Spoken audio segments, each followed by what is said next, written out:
So I think there are huge problems with what's been happening the last month. زه فکر کوم هغه پیښې چې په تیره یوه میاشت کې شوي څرګندوي چې ډېرې ستونزې شته. زه فکر کوم موږ شاهد یو چې طالبان له 1996 څخه تر 2001 کال پورې د خپلې واکمنۍ د لومړۍ دورې په څیر ډېرې پلي شوې پالیسۍ او قوانین بیا پلي کوي. د میرمنو او نجونو حقونه محدودوي. زه فکر کوم دا خورا د اندېښنې وړ خبره ده چې د شنبې په ورځ یعنې د سپټمبر پر 18 هلکانو ته ښوونځي پرانیستل شوي مګر نجونو ته نه. زما په اند دلته جدي محدودیتونه شته چې نجونې څنګه پوهنتون ته تللی شي او ډېری میرمنې له دندو ګوښه شوي. نو په دې توګه دا تحولات د اګست پر 18 په ورکول شوي مطبوعاتي کنفرانس کې د طالبانو له ځینو پیغامونو سره اړخ نه لګوي. په هغوی کې دوی افغانانو او نړیوالې ټولنې ته ډاډ ورکړی و چې دوی د ښځو د حقونو په ګډون بشري حقونو ته درناوی کوي. You have claimed that the Taliban are committing. تاسو ادعا کړې چې طالبانو په هرات ولایت کې د نجونو او ښځو له حقونو جدي او پراخه سرغړونه کړې. تاسو دا معلومات چېرته او څنګه ترلاسه کړل؟ Where and how did you get this information? So we've interviewed women who موږ په هرات کې له هغه میرمنو سره مرکې وکړې چې واک ته د طالبانو له رسیدو وروسته یې د خپلو تجربو په اړه خبرې وکړي. زه غواړم ټینګار وکړم چې تاسو باید زما هغه وینا په پام کې ونه نیسئ چې ویلي مې دي طالبان بشري حقونه تر خپلو لاندې کوي. تاسو د طالبانو پالیسیو ته ځیر شئ. طالبانو اعلان کړی چې هلکان ښوونځي ته تللی شي خو نجونې نشي کولی. ښځې یوازې له ځینو مشخصو محدودیتونو سره پوهنتون ته تللی شي او ډېری میرمنو ته نور د کار کولو اجازه نشته. دا ټولې کړنې د بشري حقونو د نړیوال قانون له مخې د افغانستان مکلفیتونه تر پښو لاندې کوي. هغه معلومات چې موږ له هرات څخه ترلاسه کړي هغه د طالب چارواکو کړنې دي چې دا په کابل کې د طالبانو د مشرتابه لخوا اعلان شویو پالیسیو په پرتله ډېر محدود دي. د مثال په توګه په کابل کې ضمیع الله مجاهد وویل چې ښځې محرم ته اړتیا نه لري تر هغه چې تاسو له 3 ورځو څخه ډېر سفر ونه کړئ. مګر موږ په هرات کې له میرمنو سره مرکې کړي دي. کله چې دوی د شیانو پیرلو لپاره په سړک کې وي ورته ویل شوي چې دوی ته به اجازه ورنه کول شي چې له محرم پرته دا کار وکړي. But the Taliban spokesman خو د طالبانو ویان ذبیح الله مجاهد دا راپور رد کړی او دا تبلیغات بللي. ستاسې ځواب څه دی؟ Propaganda. What's your response?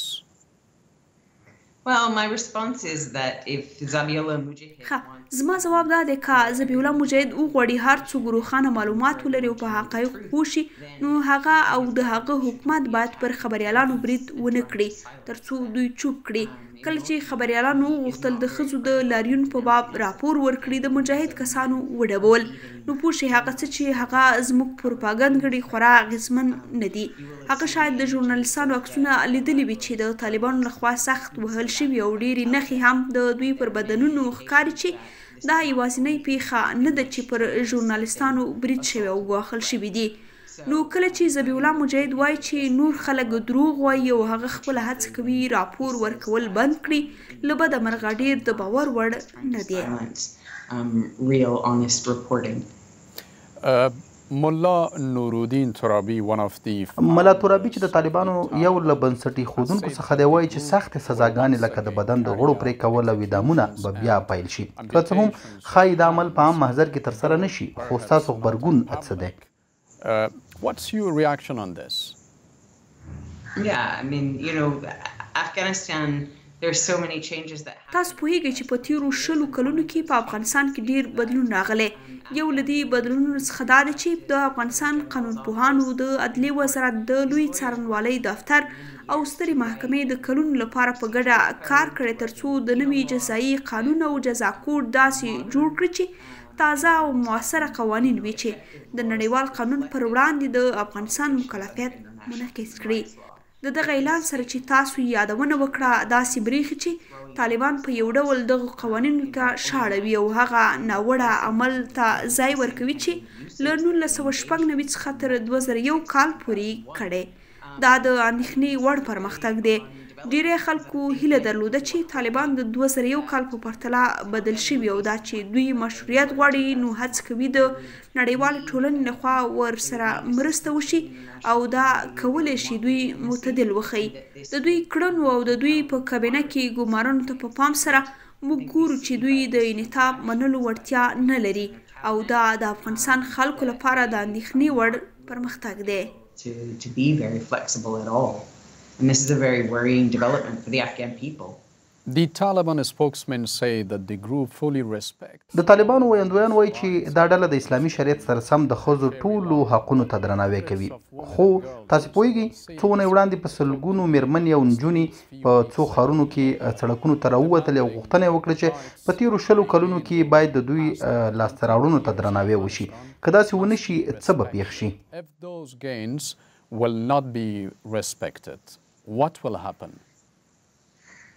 Well, I think these women are unbelievably courageous, and as you know, the Taliban.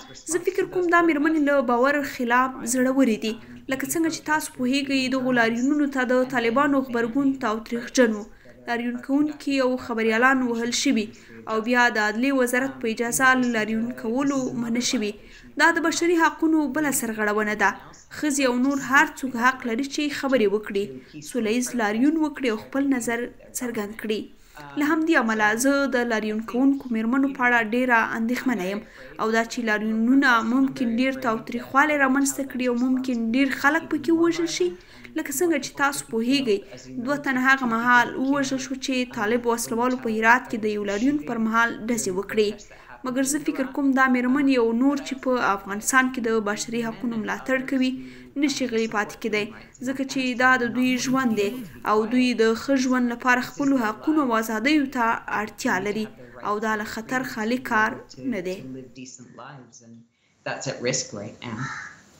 You pointed to the cabinet. تاسو د کابینې یادونه وکړه. طالبانو په نوي حکومت کې چې له نارینه‌و جوړ شوی هیڅ ښځه نه ده شامله کړې. ویلي دي چې ښایي په راتلونکي کې ښځې په کابینه کې شاملې شي.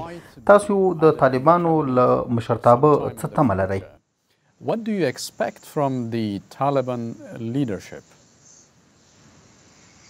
Well, it's worth remembering. دا مهمه ده چې په یاد ولرئ چې له 1996 څخه تر 2001 کال پورې طالبانو ونه ویل چې نجونې هیڅکله تعلیم نشي کولی، میرمنې هیڅکله کار نشي کولی. هغه څه چې دوی وویل دا و چې اوس امنیتي وضعیت ښه نه دی او نو تاسو باید انتظار وکړئ. په حقیقت کې کله چې دوی په هغه کلونو کې په واک کې وو هغه وخت هیڅ وخت رانغی چې امنیت ښه وي او ښځو ته ډیر حقوق ورکړي. اوس هم طالبان وایي هو کله چې موږ مناسب مقررات پلي کړو نجونې به بالاخره ښوونځیو ته ځي. کله چې زموږ وسلوال وروزل شي ښځې به کار ته ځي. انتظار وباسئ، ښایي ښځې به په کابینه کې وي. فکر کوم د هیلهمند کېدلو لپاره هیڅ دلیل نشته چې دوی به خپلې پریکړې بدلې کړي. هیلهمنه یم دوی صادق وي مګر د هیلهمند کېدلو لپاره هیڅ دلیل نشته. As you know, the international community has warned. نړیوالې ټولنې خبرداری ورکړې چې د طالبانو په تړاو به د هغوی د کړنو پر بنسټ قضاوت کوي او دا چې د طالبانو په مشرۍ حکومت پیژندل به په هغو مسلو پورې اړه ولري لکه د ښځو او لږکیو سره د هغوی چلند. له نړیوالې ټولنې څه تمه لرئ؟ What's your expectation from the international community? So the international community is in a difficult position because, as you know, there's a humanitarian crisis that's happening in Afghanistan. نړیواله ټولنه په سخت وضعیت کې ده ځکه تاسو پوهیږئ په افغانستان کې بشري ناورین رامنځته کېدونکی دی. د ملګرو ملتونو د پراختیایي پروګرام یا UNDP وایي چې 90% افغانان به تر راتلونکي اوړي پورې د فقر تر کرښې لاندې ژوند وکړي. د 1 میلیون ماشومانو 3مه برخه په سخته خوارځواکۍ اخته ده.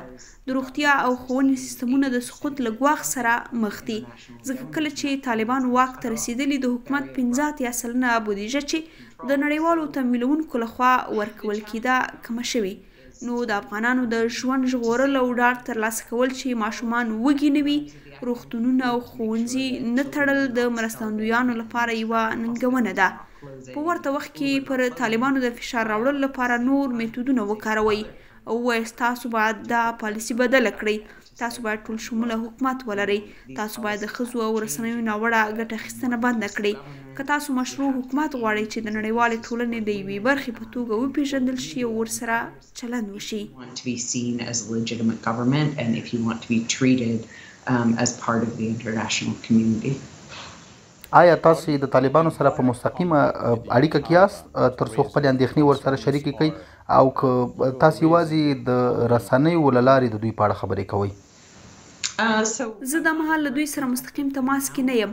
موږ په ټویټر کې طالبان تعقیبوو، مګر موږ هیله لرو په راتلونکي کې له دوی سره مستقیمې خبرې وکړو او د هغه پالیسیو اداره کولو څرنګوالي په اړه چې دوی اوس مهال د نړیوالو کنوانسیونونو سره سم پلي کوي چې افغانستان لاسلیک کړي. په افغانستان کې د ښځو پر وړاندې د تبعیض د ټولو ډولونو له منځه وړلو کنوانسیون په ګډون چې په 2003 کال کې تصویب شوی و.